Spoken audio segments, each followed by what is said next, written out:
Muria, di mana kita ketahui bahwa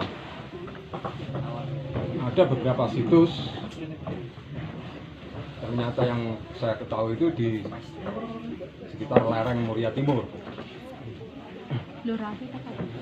Sekitar tahun ya 90-an itu saya pernah naik di wilayah ini, di sini Termulus itu. Waktu itu saya lihat itu di atas itu ada yang orang menyebutnya itu Watu Payon, itu 90-an. Cuman kemarin itu ada sedikit kendala dari masyarakat sekitar, itu situs itu kemudian dicat putih. Cuman sekarang sudah diperbaiki oleh teman-teman ini. Masalah Watu Payon itu memang mengganjal dalam pemikiran saya. Itu situs semacam apa gitu. Karena bangunan itu bentuknya hanya batuan andesit yang dibentuk seperti atap kemudian diganjal. Hanya saya perhatikan itu di bawah langit-langitnya itu ada ornamen cakra. Nah, yang agak ada perbedaan masalah ornamen cakra itu dengan umumnya. Yang seperti umumnya cakra itu ada ujung-ujung panah-panahnya. Cuman ada satu ujung panah yang aneh, ini yang menghadap ke utara ini bentuk palus, alat kelamin laki-laki. Nah, ini menjal ornamen apa ini? Kalau kita kaitkan dengan simbol cakra ini kan simbolnya Wisnu atau Krishna.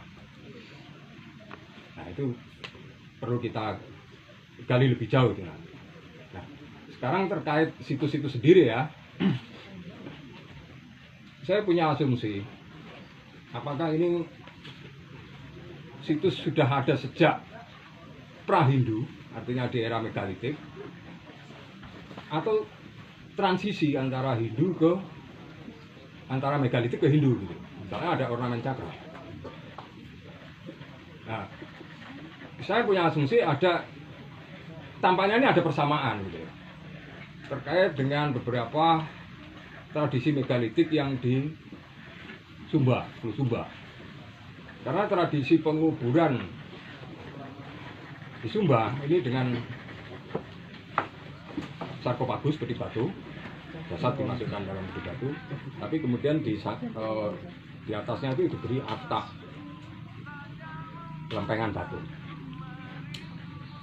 Nah, mirip pada kesamaan, apakah situs Watu Payon itu serupa dengan tradisi megalitik yang di Sumba? Hanya di sini bentuknya dibentuk atap payon sekitar 2 meter 60 cm sekitar itu. Kita juga lihat di Sumba itu ada bangunan tradisinya, itu rumah-rumahnya berbentuk, kalau di Pati itu disebut pencu. Di sana banyak bangunan-bangunan yang serupa itu. Dan ada yang mengatakan bahwa memang leluhur Sumba itu dari Jawa. Nah, itu mungkin ada korelasinya. Kemungkinan waktu ada migrasi ya, ketika terdesak oleh orang-orang Austronesia, jadi yang pribumi di Jawa ini terdesak oleh pendatang baru, mungkin ras Mongol atau mungkin ada perkawinan menjadi Melanesian. Nah, mungkin Austronesian ini ada yang migrasi sampai ke timur, bahkan mungkin sampai Australia atau Papua. Nah, itu latar belakang masalah Watu Payon. Sekarang kita bongkar masalah terkait simbol cakra tadi, terkait Wisnu. Ini mungkin saya bisa hubungkan dengan tradisi di desa di bawah ini. Ada desa Sonean, itu ada tradisi wayang gledek ya, wayang gledek itu dari kayu. Nah, yang di primadonanya dalam lakon wayang gledek itu tentang Dewi Sri, perkawinan antara Dewi Sri dengan Wisnu. Nah, apakah ini ada kaitannya? Karena kalau kita bicara masalah Dewi Sri ini terkait dengan pertanian. Nah, kita hubungkan dengan simbol cakra di Watu Payon. Apakah ini ada penerusan dari tradisi wayang gledek yang sudah ada sejak era Majapahit? Nah, memang ternyata bahwa kalau itu kita kaitkan dengan masalah Dewi Sri, Dewi Pertanian, ini memang di wilayah Pati, khususnya Pati Timur ini dikenal sebagai lumbungnya Majapahit juga Demak. Itu kalau dari cerita Babat Jawa itu ada disebut Ki Masahar sebagai juru sawah yang setahun sekali mengirimkan upeti tadi ke Majapahit. Nah, ketika giliran Demak ini padi-padian ini ya jadi lumbungnya Demak. Karena Demak isinya gelagah wan, tidak mungkin waktu itu untuk ditanamin padi. Ya, itu sedikit gambaran tentang situs Watupaya. Sekarang kita kaitkan juga ada lagi situs Pomahanajar. Ini yang sebelah utara ini. Utara sana. Utara sana. Sama selatan. Ya. Itu situs-situs. Saya pengen ke sana. Kemarin ini belum sempat ke sana. Cuman ada Ragil yang pernah ke sana ya. Ini menurut laporan kenalan saya itu Pak Jai, itu orang Payak. Dia menemukan prasasti di lembah antara Termulus ini dengan Ponajar. Itu lempengan apa itu? Tembaga atau Probo. Itu disebut prasasti Vihara Mukunandai. Itu kalau masa kerajaannya itu di era Watupura Dyah Balitung. Sekitar tahun ya 900-an. Nah, yang menarik kalau kita kaitkan dengan keberadaan prasasti dan situs Pomahanajar itu yang menurut Pak Jai itu waktu dia berkunjung ke situ di tahun 80-an itu masih berupa bangunan yang oleh orang Bali disebut putih, tempat penyimpanan abu bangsa. Hanya sekitar tahun 2000-an situs itu berantakan. Kemudian baru 2010 atau 12 itu kemudian direkonstruksi lagi oleh Pak Jai menurut pandangan dia waktu dulu pernah melihat itu. Jadi sekarang di situ sekarang ada 3 bangunan putih. Nah, berbicara masalah prasasti tadi yang disebut prasasti Wulandari itu menceritakan ada ayam teas pu gitu. Ayam teas itu jabatan itu untuk urusan perdagangan. Itu ayam teas putri itu memang diperintahkan oleh Dyah Balitung untuk membagikan hadiah berupa emas, pakaian dan sebagainya pada beberapa pejabat yang berdomisili di wilayah Gunung Bungkal ini. Karena dalam prasasti itu ada disebut nama, ya mungkin itu kalau di sekarang itu disebut tentang Demang atau Lurah, itu Putanga Bungkal. Nah, kebetulan desa ini disebut Gunung Sari, cuma agak ke utara dikit Gunung Bungkal. Nah, itu cuma ada nama tertulis di situ Putangas Bungkal.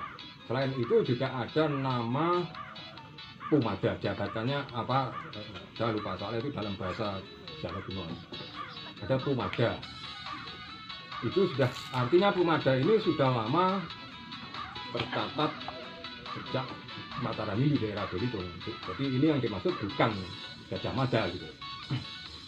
Juga demikian di Sarah Tahu ada disebut petilasannya Eyang Mada.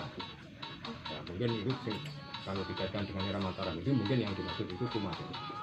Nah, selain itu juga nama gunung ini ya. Ya, kalau menurut wacana umum di Gunung Muria ini yang diberikan, yang memberikan nama itu Jepang Petik Sunan Kudus. Tapi kalau sejarah Kaneng menyebutnya itu Maura. Maura. Itu bisa dikaitkan dengan pendatang-pendatang dari Keling yang menamakan gunung ini Mauria.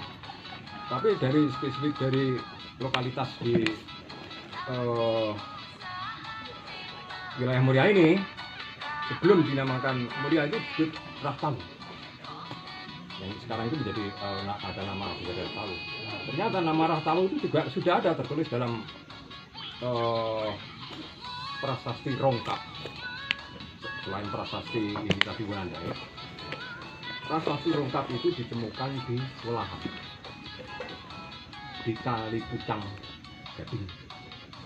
Itu menyebut ada nama tokoh Purahawu. Ra ini singkatan dari Radian, sekarang Raden, jadi Raden Hawu. Hawu itu apa? Nah, Rahawu ini kemudian berubah menjadi Rastalu. Nah, pembagian wilayah Muria di masa Balitong Mataram Hindu itu ada pembagian sima wilayahnya. Kalau terkait dengan penamaan di sini Gudeg Bungkal dan dalam prasasti Wonandai itu ada disebut nama yang termasuk menguasai wilayah ini atau bagian dari daerahnya adalah Rakai Watu Himalang. Itu wilayahnya di sini. Ini berbagi dengan Rakai Kalum Wara. Ya juga Kalum Wara ini mungkin terkait dengan Rakai Wara, itu cucunya Sanjaya Raja Mataram Hindu. Itulah latar belakang dari jejak sejarah Muria di era Mataram Hindu. Hanya sesudahnya dari era Mataram Hindu sampai Majapahit ini blank. Kita sedang menelusuri itu. Kenapa bisa putus sejarahnya sekian panjang? Apakah setelah era Mataram Hindu, jadi ketika pemerintahan Medang di era Balitong itu pindah di dalam Pusat ke Timur,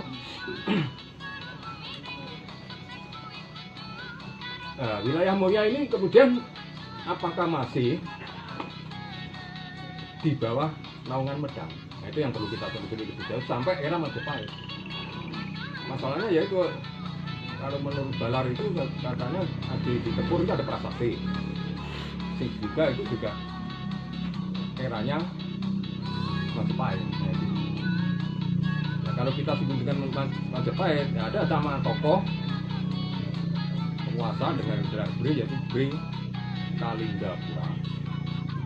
Ya sudah kita, ini istrinya Bri Keling Wijayakara.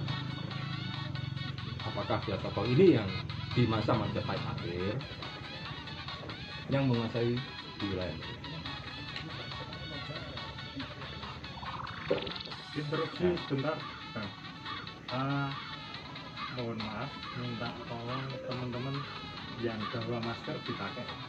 Ini dari permintaan dari pengelola.